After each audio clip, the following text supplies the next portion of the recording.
Hi hello friends, இன்றைக்கி நம்ம பண்ணக்கூடிய ரெசிபி வந்து ஸ்பைசி வெஜ் நூடுல்ஸுங்க. இதுக்கு தேவையான பொருள், ஒரு கடாயில் எண்ணெய் போட்டுக்குங்க. அடுத்தது சில்லிஸ் போட்டுக்குங்க. நான் வந்து 2 போட்டிருக்கேன்.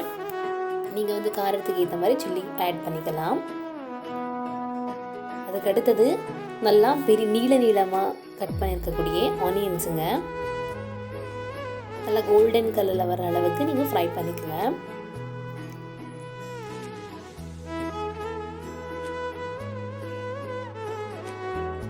நல்லா இந்த மாதிரி வதக்கி விட்டுக்கணும். ஜஸ்ட் 2 மினிட்ஸ் தான் ஆகும்.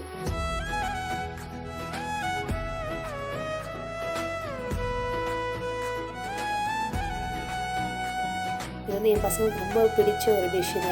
சண்டை போட்டுக்கிட்டு 2 பேருமே சாப்பிடுவாங்க.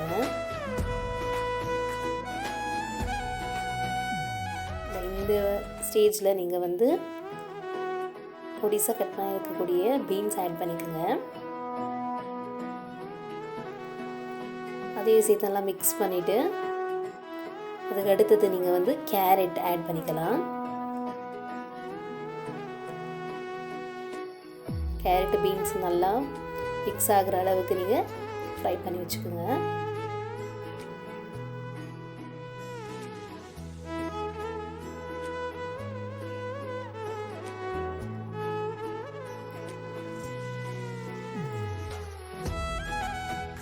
அதுக்கு அடுத்தது நூடுல்ஸ் மசாலா நீங்கள் ஆட் பண்ணணும். நான் வந்து ஒரு பேக்கெட் அளவுக்கு நான் நூடுல்ஸ் மசாலா ஆட் பண்ணியிருக்கேன். இது வந்து 2 பேர் சாப்பிட்ற அளவு நூடுல்ஸ் தான். ஸோ அதனால் ஒரு பேக்கெட் போதும்.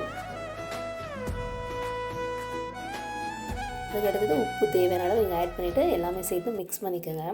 அதுக்கு அடுத்தது வேக வச்ச நூடுல்ஸ் நீங்கள் ஆட் பண்ணி நல்லா மிக்ஸ் பண்ணி விட்டுக்குங்க.